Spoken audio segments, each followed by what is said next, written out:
بسم اللہ الرحمن الرحیم۔ ایم ایس نیوز HD5 کی ناظرین السلام علیکم۔ امید ہے کہ آپ لوگ سب خیریت سے ہوں گے۔ آج کا جو مین ٹاپک ہے وہ ہے امریکہ ایران پر حملہ اور یورپی یونین منافق۔ آج کا جو ٹاپک ہے وہ امریکہ اور ایران کی جنگ کے بارے میں، یہ میں تفصیلات سے بتاؤں گا اس ویلاگ میں کہ امریکہ ایران پر کیوں حملہ کرنا چاہتا ہے، اس کے پیچھے کیا ریجن ہے، ایران کیا امریکہ کے حملے کا دفاع کر پائے گا یا نہیں، یہ بہت قابل ہے، اور کیا چائنا ایران کی مدد کرے گا، کیا روس مدد۔ اگر یہاں امریکہ کامیاب ہو گیا تو روس اور چائنا جو سپر پاور بننے کے خواب دیکھ رہے ہیں وہ خواب ختم ہو جائیں گے۔ سب سے پہلے وینزویلا میں جو کامیابی ہوئی، کیا امریکہ یا ایسے آپریشن کرنا چاہتا ہے، یا کیا ایران کے سپر لیڈر کو اغوا کرنا چاہتے ہیں، یا اس کے بارے میں کیا ہے۔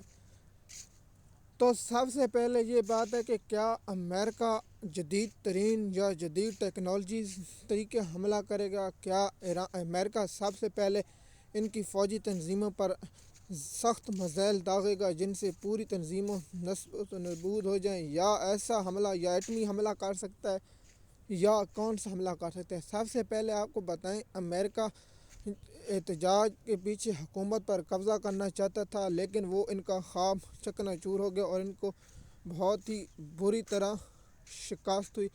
اس کے بعد امریکہ نے اپنے بیڑے روانہ کیے، اور کیا سب سے پہلے سعودی عرب، قطر اور کیا شام سے حملہ کیا جائیں گے، کیا ہوگا۔ سب سے پہلے آپ لوگوں کو یہ بتائیں کہ امریکہ اس لیے حملہ کرنا چاہتا ہے کہ وہاں رجیم امریکہ دیکھیے، یورپی یونین بہت ہی بڑا منافق ہے۔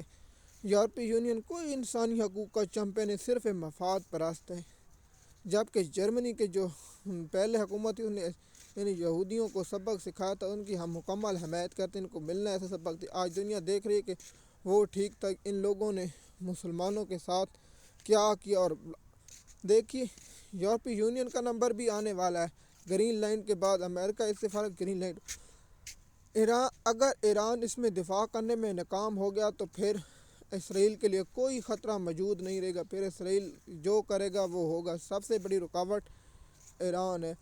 کیا ایران کے پاس کوئی ایسی ٹیکنالوجی موجود ہے جس سے ان کے بیڑے تباہ کر دیے جائیں، ان بیڑوں کو مکمل تباہ؟ کیا اگر چائنا اس میں مکمل کھول کر نہیں آتا تو پھر چائنا کو چاہیے ڈوب کے مر جائیں، پھر سپر پاور کا کوئی فائدہ نہیں ہے کہ ان کے پڑوسی ملک میں ایک امریکہ آئے اور وہ کر کے لے جائے اور یہ خاموشی سے بیٹھے رہے۔ تو اس لیے لازم ہے کہ چائنا کو اب کھل کر سامنے آنا ہوگا اور امریکہ کے بیڑوں کو تباہ کرنا ہوگا اور امریکہ کو شکست دینی ہوگی۔ اگر امریکہ یہاں شکست نہیں کھاتا تو یہ بہت ہی انتہائی اہم جنگ ہے، یہ سپر پاور کی جنگ ہے۔ اگر امریکہ یہاں جیت گیا تو پھر امریکہ سپر پاور ہی 100 سال اور رہے گا۔ اگر امریکہ جنگ ہار گیا تو اسی وقت امریکہ کی سپر پاور ختم ہو جائے گی۔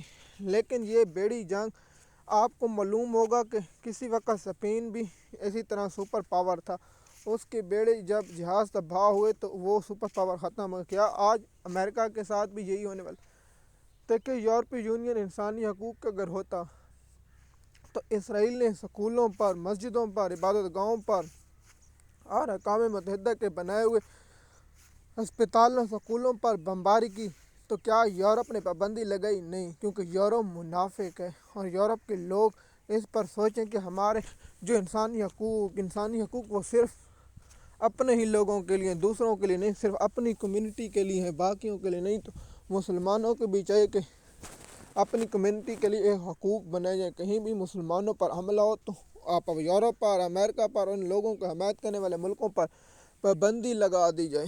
تو کیا امریکہ اس حملے میں کامیاب ہوگا یا نہیں؟ دیکھیے، امریکہ جو ہمیں سورس یا خبریں مل رہی ہیں کہ امریکہ کل کسی وقت بھی ایران پر حملہ کر سکتا ہے، اور یہ حملہ ہوگا۔ ایم ایس نیوز کی ناظرین، کیا اتوار کے روز یا آج رات کسی وقت بھی ایران پر حملہ ہو سکتا ہے؟ اس کی تفصیلات آپ لوگوں کے ساتھ شیئر کرتے ہیں۔ جو ہمیں ذرائع سے خبر ملی ہے کہ کسی وقت ایران پر امریکہ کا حملہ ہو سکتا ہے۔ کیا چائنا اس حملے کا دفاع کرے گا یا نہیں؟ اگر چائنا اس حملے کو روکنے میں ناکام رہا یا ایران ناکام رہا تو پھر چائنا کی جو سپر پاور کا خواب ہے وہ چکنا چور ہو جائے گی۔ یہ ایران اور پاکستان کا جو ایریا کوئٹہ اس کے لیے بہت ہی انتہائی اہم ہے۔ اگر چائنا یہاں ناکام ہو جاتا ہے یہ تو پاکستان کے لیے بہت انتہائی اہم ہے۔ اگر یہاں امریکہ کی حکومت آ بیٹھی تو پھر آپ کو پتہ ہے کہ اگلا اٹیک گوادر ہے، اور گوادر جو پاکستان کی سب سے بڑی بندرگاہ ہے اس پر نظر ہوگی۔ تو یہ بات بھی بہت ہی قابل غور ہے کہ پاکستان کو ایران کی مدد کرنی چاہیے اور امریکہ کی غلامی چھوڑ دینی چاہیے۔ اب دیکھتے ہیں کہ پاکستان امریکہ کی غلامی چھوڑتا ہے۔ یورپی یونین گرین لینڈ پر مختلف ہے لیکن ایران پر پابندیاں لگائی جا رہا ہے۔ ایران کو چاہیے کہ مسلم دنیا اور دوسرے ممالکوں کے ساتھ تجارت کرے، یورپی اور ان سے تجارتوں کے معاہدے ختم کر دے۔ مسلم دنیا ایک بہت ہی بڑی طاقت ہے لیکن افسوس مسلمانوں کا آپس میں اتفاق نہیں ہے۔ مزید معلومات کے لیے آپ ہمارے یوٹیوب چینل پر آئیں۔ شکریہ۔